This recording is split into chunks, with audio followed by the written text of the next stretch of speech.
Hey, hello gardeners.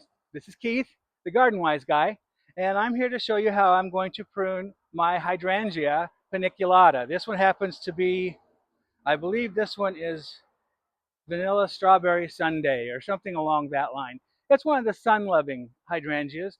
I grow this one in a pot, but I have several others growing in the yard that I prune exactly the same way so that you can apply this either way. But this plant is going to get way too tall for me this summer. And the nice thing about the Hydrangea paniculata types is they bloom on brand new wood. So you can cut this back as hard as you want to, and it will come back the same season and bloom. Beautiful big flowers. So let's get started. First thing I like to do is to go through and look for small branches that are growing up in the center that really don't contribute anything to the overall plant shape.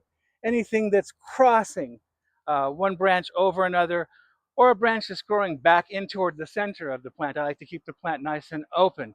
And then at that point, I always cut back to something. Now that something can be another branch, or it can be a node where a leaf used to be attached. There'll be a kind of a ring, a swollen ring around the stem, and that's where your new growth will come from. So I always cut about a quarter of an inch or so just above that node, and that will keep your plant nice and healthy. Now I'm going to cut this guy back by, easily 60%. And it'll, like I said, it'll still bloom and be beautiful, but on my patio, it won't get too large.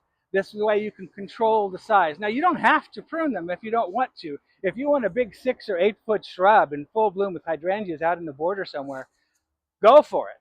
But I like to keep this one smaller. So that's what I'm going to do right now. It's just to go through. I'm not real picky. I just want to prune above a node because that's where the new branches are going to come out. And if you leave a stub, that's just a place for insects and diseases to get in and rot to start. So always prune above a node. And I like to prune at an angle. So if you're in a wet climate, I'm not. I'm out in Colorado in the desert. But if you're in a wetter climate, that way the water sheds off those cuts. And again, you don't have to worry about rot problems that way. So I did a rough cut there. That's a little puny thing that'll never amount to anything. And that's about it. That's about all you have to do. Now I'm going to put it back in the sunny location on my patio. I'll give it a really good drink of water. And as soon as I see some new growth, which is already happening, you can see the leaves coming out on it already. And I like to wait until about this time of year just in case there was any winter kill. I can cut back to the stuff that's leafing out, and I won't cut too much off that way. But I'll give it a good drink of water, sunny location. I'll fertilize it on a regular basis, probably about every 2 weeks during the summer months, because they're heavy feeders and they don't ever like to dry out. They don't want to wilt. That'll set them back. So just keep an eye on the watering. During the heat of summer, you'll probably have to water them every day, even in a big pot like this. So that's it for today's little video. I hope you follow me on my website, which is gardenwiseguy.com.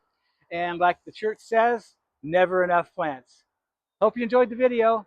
We'll see you again next time. Thanks for watching.